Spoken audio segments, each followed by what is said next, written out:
ఎలక్షన్లు ఏడాదిలున్నాయి అనగానే పార్టీలు పోటీల మీద పథకాలు ఫ్రీ స్కీములు చెప్పుకుంటా ఓట్లు వల్లేసుకోవాలని చూస్తుంటారు.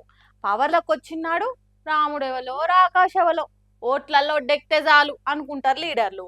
ఆయనతో పవర్లకు వచ్చినాక ఆ పథకాలు అరా కోరా అమలు చేసేందుకు కూడా వేల కోట్ల అప్పులు చేసి జనాల నెత్తి మీద తలాయిని తెస్తారు. అసొంటి ఉచిత పథకాలు చేయంగా కొందరు ఎంత సోమరిపోతులు అయిపోతుర్రు. అర్హులకు కాకుండా ఆళ్ళీళ్లకు ఎట్లా పథకాలు పక్కదో పడుతున్నాయి అనేది ఆళ్ళీళ్ళు కాదు, హైకోర్టు జడ్జి సారే చెప్పిండి. ఇట్లా ఫ్రీ పథకాలు పెడితే బాధ ఉంది, తీసేస్తే ఇంకో బాధ ఉంది. పోన్రి ఓ కేసు ముచ్చట్ల హైకోర్టు జడ్జి సార్ మాట్లాడుకుంటా ఫ్రీ పథకాలు చేయంగా జనాలు పని చేసుడే బంద్ చేసి కాడుకొచ్చింది కథ. అర్హులు కూడా కాదు, ఐఫోన్ పట్టుకొని పల్సర్ బైక్ వేసుకొని కంట్రోల్ బియ్యం పట్టుకపోతురు. కోటి కుటుంబాలకు మీద తెల్ల రేషన్ కార్డులా. అరే పని చేస్తేందుకు మన తాన కూలీలు దొరకక బీహారు ఛత్తీస్గఢ్కి వెళ్ళి పట్టుకొచ్చి పని చేయించుకోవాల్సి వస్తుంది. వేల కోట్లు ఉచిత పథకాలకే పోతే సర్కార్కి అప్పులు పెరుగుడు తప్పితే ఏముంది అని మాట్లాడుకుంటా మొన్ననే ఓ వీడియో చూసినా అనుకుంటా. పని కల్చర్ మర్చిపోయారు కదా. ఒకప్పుడు మనుషులు పని చేసే వాళ్ళట అని మ్యూజియంలో పెట్టాలి అంతే. ఒకప్పుడు మనుషులు పని చేసే వాళ్ళు ఏదో మొన్న అదే డాక్యుమెంటరీ చూసి ఒక ఆయన చెట్టు కిందనే పడుకొని ఉంటాడు. రోజు ఒక ఆఫీసర్ పోతూ ఉంటాడు. ఇట్లా చూసుకుంటూ పోతుంటే ఈయన హాయి కాలు మీద కాలేదని పడుకుంటాడు. అంటే ఆఫ్రికా ఒక రోజు వచ్చి అన్న నువ్వు ఏ పని చేయకపోతే ఎట్లా గడుస్తుందంటే ఆయన మొత్తం తీస్తాడు. ఇగో ఈ పథకం కింద నాకు ఇది వస్తుంది, ఈ పథకం కింద నాకు ఇది వస్తుంది, ఈ పథకం కింద నాకు ఇది వస్తుంది, ఈ పథకం కింద నాకు ఇది వస్తుంది, ఈ పథకం ఇంకా నేను ఎందుకు పని చేయాలంటాడు. అప్పుడు ఇక అంటాడు ఏ ఉద్యోగం చేయడం దగ్గర దండగా ట్యాక్స్ తప్పని పక్కన కొంచెం మంచం ఉంచవే నేను కూడా వచ్చి పడుకుంటాను అంటాడు. ఇది దయచేసి నేను ఏదో రాజకీయ పరమైన ఉపన్యాసమో ప్రభుత్వం అనేది విమర్శించట్లేదు, మనందరం ఆలోచించాలి కదా. సారు పురాగా పూసగుచ్చినట్టు చెప్పిందని తిన్నారు కదా. ఇక ఇప్పుడు మన మైక్ టీవీ ఉచిత పథకాల మీద వేసిన skit చూడుండ్రు sorry.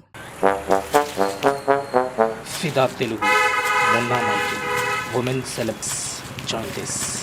I'm for 10. I want to change the way your skills. Unprofessional for that.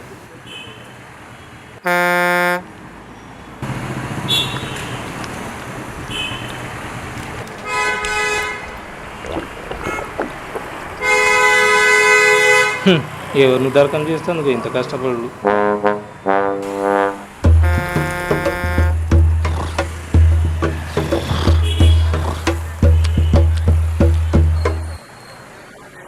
వీడు మారాడు.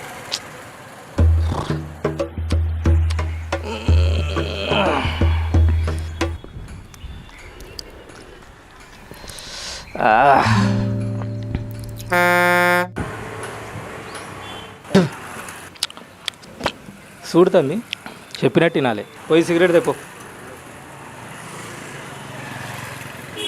హలో అన్నా, నీకో విషయం అడుగుతా, ఏమనుకోవు కదా?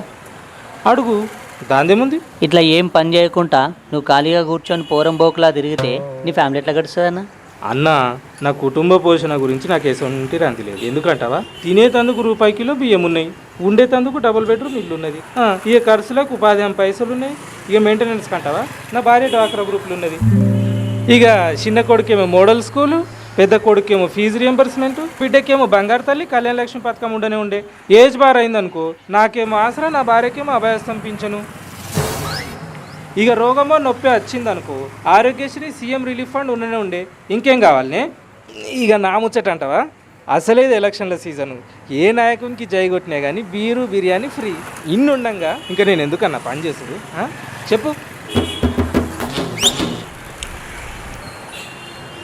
ఏందన్నా గట్ల పోబడుతుంది? ఏం చెప్పకుండా అన్న ఏం లేదన్నా, నాకు కూడా నీ పక్కకు జాగ్ ఉంచు, ఇప్పుడు వెళ్ళి జాబ్ రిజైన్ చేస్తా. ఎందుకంటే మాకు ట్యాక్స్ బొక్క తప్ప ఇంకేం లేవు. నువ్వేం ఫికర్ చేయకన్నా, అంత సమజైంది కదా. అట్లా పోయి ఇట్లా రాపు అంచే బాతకాన్ని కొట్టుకుంటూ కూర్చున్నా. అర్థమైందా ఇప్పుడు? హైకోర్టు జడ్జి సార్ యాద్ చేసింది మన మైక్ టీవీ స్కిట్టునే.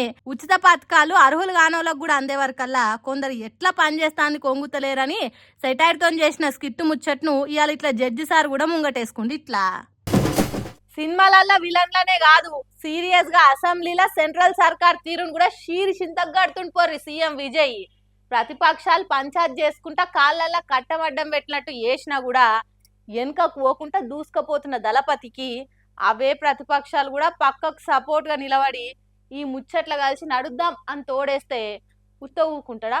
ఇగో అసెంబ్లీ సాక్షిగా తీర్మానం చేసి అట్లుంటది మనతో అనిపించింది. ఇట్లా సొంత రాష్ట్రంలో మాకు పార్టీల పరంగా పంచాదులు ఉండొచ్చు, 100 కొట్లాటలు ఉండొచ్చు కానీ రాష్ట్రం తెరివే వస్తే ఊకునేదే లేదని నిరూపించారు తమిళనాడు లీడర్లు. సెంట్రల్ సర్కార్ తెస్తా అన్న డీలిమిటేషన్కు మేము బరాబర్ వ్యతిరేకము, అస్సలు ఒప్పుకునే లేదని సీఎం విజయ్ అసెంబ్లీలో చెప్పుడుతోని దానికి ప్రతిపక్షాలకెళ్ళి కూడా ఒక్క తిరిగా సపోర్ట్ వచ్చేవరకలా డీలిమిటేషన్ వ్యతిరేక బిల్లుకు అసెంబ్లీలో తీర్మానం చేసేసారు. జనాభాను బట్టి డీలిమిటేషన్ చేస్తే సౌత్ రాష్ట్రాలకు రాజకీయంగా అన్యాయం జరుగుతుంది, మేము చూసుకుంటా కూర్చోలేమని అన్ని పార్టీలు కూడా రాష్ట్రాల హక్కులను కాపాడతామని కూడా చెప్పుకొచ్చారు. ఇక సీఎంగా ప్రమాణ స్వీకారం చేసి 100 రోజులు కూడా కాకముందే విజయ్ ఇటు జనాల తిప్పలు తీర్చుకుంటేనే పబ్లిక్ కోసం పథకాలు అమలు చేసుకుంటేనే రాష్ట్రాల తెరవస్తే రఫాడిస్తామని సెంటర్ సర్కార్కు సురుకులు పెడుతున్నా అనుకుంటా దళపతి దగ్గర ఫ్యాన్స్ అంతా మురిసిపోతుంటే, ఇంకో దిక్కు ఈ తీర్మానం చేయంగా సీఎం రేవంత్ రెడ్డిని తీరొక్క రకంగా అరుచుకుంటారు కొందరు లీడర్లు. కాంగ్రెస్ ముఖ్యమంత్రిగా ఉన్న రేవంత్ రెడ్డి బీజేపీ సర్కార్ తెస్తా అంటున్న డీలిమిటేషన్ కు ఎందుకు సపోర్ట్ ఇస్తున్నా అనుకుంటా హస్తం పార్టీ డబుల్ స్టాండర్డ్ ఎందుకట అని